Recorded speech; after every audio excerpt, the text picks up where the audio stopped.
So, I always have had the idea to try reviewing some of my old PlayStation games, and I've never really got around to it because I've been busy like sleeping and shit like that. But quarantine hit, and I think I'm officially done with sleeping, so I've decided to pursue other career options. Anyways, the game I'm going to be reviewing today is Scooby-Doo Mystery Mayhem, and let me tell you my brothers, this game was fantastic.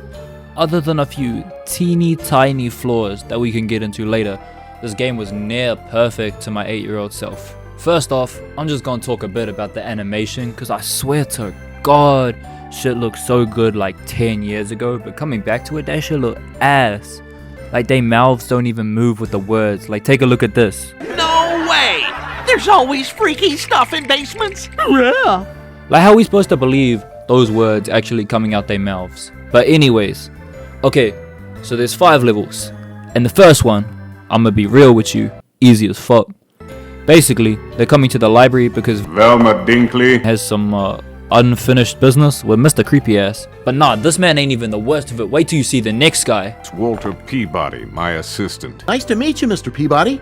The pleasure is all mine. Alright, so the first part of the game goes down like this, you feel me?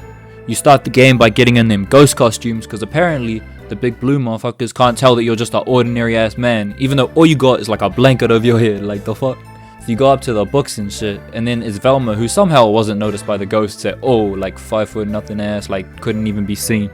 So she'd be talking about, oh, go find the key, and I swear to God, when I was like 7 or 8 years old, bruh, it took me a whole ass month to find this stupid ass key. Anyways, find the key and the pickle. Oh shit, you guys don't even know about the sandwich yet. Every level you gotta find like different pieces of a sandwich, and once you get them all, you get like a sandwich. I specifically remember this one stupid level where there's like these shadow people on the walls, and you gotta run past them, but they like shadows. Like the fuck they gonna do? Come out and grab you? Like no, they stuck to the wall. After going through some more bitch ass shit, you find Velma! You show you the book, and it's got like monsters and stuff, and like you open the book to the right page and do like the Konami code with your controller. Like you gotta go super fast. You be like anyways, you do that, the monster goes into your book. It's basically Pokemon, but instead of keeping them as pets, you enslaved them into a book. So that ain't the nicest, but hey, it is what it is.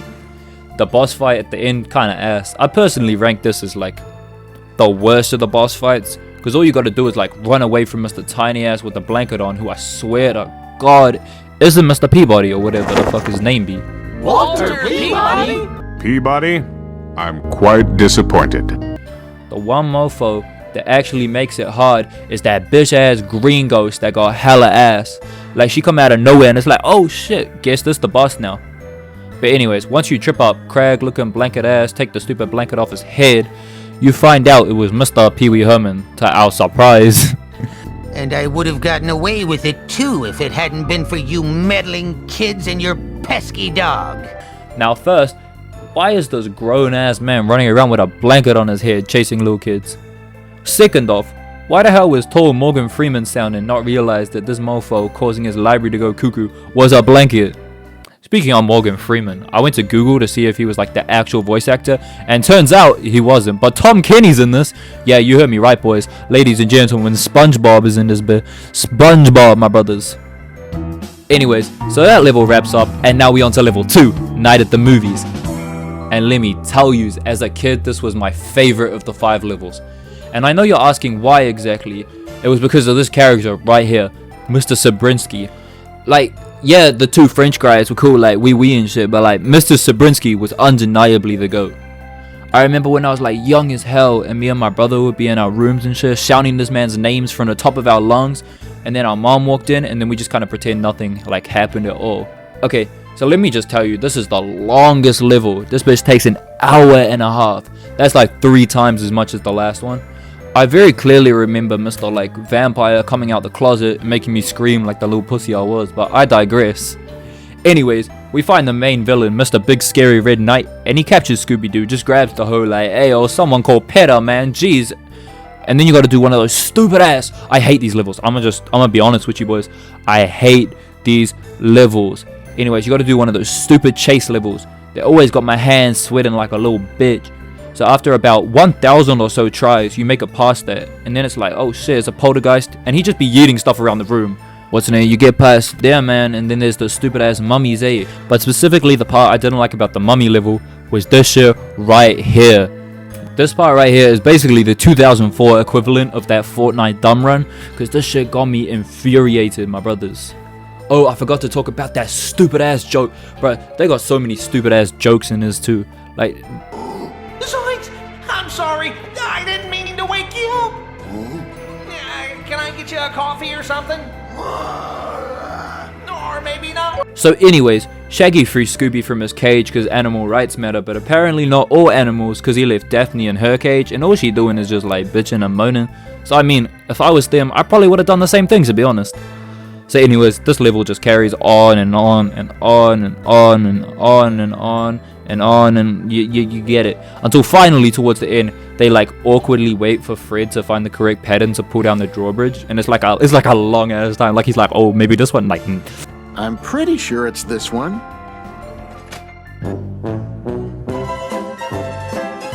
anyways, so like while the red knight comes, he's starting to chase after them, but like he don't have the helmet anymore. There's like some not important stuff that happened, like I don't need to tell you. But anyways, he's got a paper bag on his head now. So he chases Shaggy and Scooby. He be looking like this. It's funny as hell. Then Fred and Velma do some more high IQ stuff, while Daphne kind of just stands there looking pretty or something. And then they trap the monster. And the culprit is Mr. Sabrinsky. No way. It's not like he was the only character who wasn't there when the monster was. Damn, bruh. This game be blowing my socks off. And I would have gotten away with it too if it hadn't been for you meddling kids and your pesky dog. Anyways, now onto level 2. Level 3, let's go. The Wild Wild West, brother. Yeehaw! Nah, it's not even. It's a theme park, but it's pretending to be the Wild Wild West. We get to experience some more unneeded laugh tracks. So anyways, this level starts off pretty basic until you get to the stupid ass piano mission. There's 3 different colors and you have to pick, and you have to search the entire theme park to find like the right colors to pick to make the piano play. And without the piano, that means like you can't open a door and get like a stupid clue. So anyways, one of the clues to the piano is like in a really obvious spot, and the other one really isn't, and it took us ages. And one we never even found. We just kind of like scrolled through and guessed it, and boom, what do you know, we got it. And it's the same thing with the stupid vault bit. I'm pretty sure we just went on the internet and found the code so we could get the Tornado Man page, so we could just like, you know, add into the Pokedex. So anyways, you take a break for negative like 4 seconds, and then the minecart level shows up, and my god, this shit, bro. Oh, and also the ham in the minecart, you need that for the sandwich, so like grab that before you start the game. That's sandwich is very, very, very important.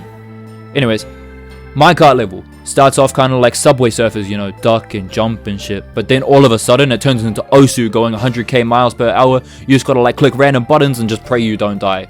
Oh, and then if you died, you had to start from the start of like whatever stage you was on.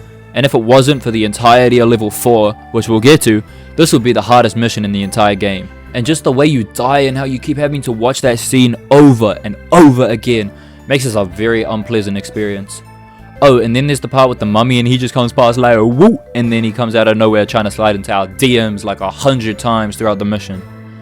Anyways, you finally finish, take a quick breather, walk into a classroom where the children just aren't around because like COVID-19 or something, I don't know. Boss fight time. So you run around the carousel, not really doing anything, just killing the actual tornado guys until the main tornado just kind of like dies or something. I don't really know. Anyways, the culprit is Mindy. Now, she was introduced at the start of the level, but she was like dead ass so irrelevant for the entire level, so there's like not even a point of showing you there. Anyways, she dead, life is good. And to think she would have gotten away with it if it hadn't been for you young city slickers. Now, every single person I know who has played this game can all agree that level 4 is the worst of them all. Shit's boring, shit's hard, but most importantly of all, shit's hard. It starts off with Shaggy and Scooby wandering around this house, then wandering around the gardens. And man, this show is just too long and boring. I'm not trying to sit there and watch these hoes walk around the garden for 20 minutes. Now, we get to the part 1 of the difficult stuff. The pipe level. Too hard, too difficult. If my 8-year-old self couldn't do it, me now couldn't do it either. So anyways, after that stupid level, Scooby loses Shaggy somehow, and then Scooby runs into Billy. And man, this guy just sounds like he belongs on the last level. This homie's like an android. He took too long to load, and now he in the wrong level. Hi there. You're a fine-looking dog, you. So anyways, this homie takes Scooby to the alligators, and then he just kind of dips after that. I don't really know. He was just like, fuck this shit. So anyways, Scooby finds Shaggy, and Shaggy's a zombie, although like not really. Wait, why does man doing black? Hey, now that's the topic for another video, to be fair with you. Anyways, so then you start the bike level, and Jesus Christ, Lord, fuck shit, damn bitch, pussy cunt, this shit is so hard. Not only is it difficult, I remember we had to get my dad in on the level because we was unable to do it. And he struggled, and in our minds he was like the CEO of PlayStation games, and even he struggled. But because he's somehow good at everything, he eventually passed the level for us. Anyways, then they find all the zombies, stuck them into the encyclopedia of goons or whatever the hell, and then they all just like, they all know it's the big guy, like they all know he did it, and then the big guy's like, nah, and then they was just like, I bet we just gonna pretend none of this shit happened. Adios, Tootsie Roll looking man, later. And then they just like drive off, and they're just like, did you not just notice that the brother just like disappeared? Level 5, the finale. Finally, after what feels like 3 weeks, although it's only been like 4 hours, you finally arrive at high tech, and to my surprise, when I first saw this level as a kid, I was blown away, to be honest. Like if you look at Tome of Doom at the start, it showed like the white ghost and the white zombie, and I know that like that don't sound right out loud, but they look badass, bro, I'm telling you. And yes, this level actually was easier than level 4. It was still stupidly difficult though, and getting in the scientist costumes to run away from the fat dead end 9-to-5 whores, and then once you made it the whole run, the costumes run out, and you're just like, oh shit. Wait, actually, now that I'm thinking about it, that's a good point. Where on earth do the costumes go when they run out? Like, how does a costume just like run out like it's cloth? Anyways, they find the girl that was behind like basically everything, and she takes Daphne, Fred, and Velma away for like an experiment. Like, I thought they was the brains of the group. They shouldn't have been like, they shouldn't have gone for that, to be honest with you. Like, something ain't right. Anyways, Shaggy and Scooby, they on their own now, and they find some jigsaw button pressing puzzle thingy, and like I don't even care to explain it. It was stupid. I don't like it. They have to do some more dumbass missions, then go on forever, and then like unless you had the YouTube walkthrough by your side, like you just ain't gonna make it. Anyways, you get to the crossover cutscene, and what the cross-dress cutscene is like weird ass. Like Morgan Freeman from episode 1 is back, and he's like mind control too. Like all the 10 billion people that live in this country, like what are the odds that the guy who had to pick the mind control is the guy you met before?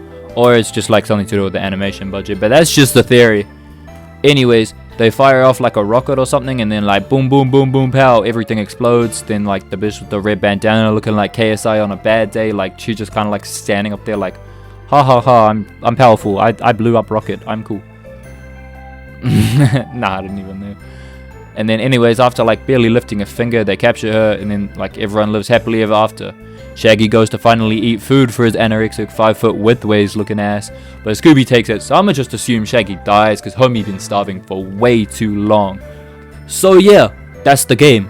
Despite all the weird nitpicks I have with the game, it's got like a soft spot in my heart because it was what I grew up with, and being the stupid 8-year-old I was, like I love this. I even bought some like massive fluffy Scooby-Doo head from Farmers, and like just because of this game. I loved it, bro. This game isn't good in like literally any way at all, but for me, like I can easily say this is like my favorite game of all time.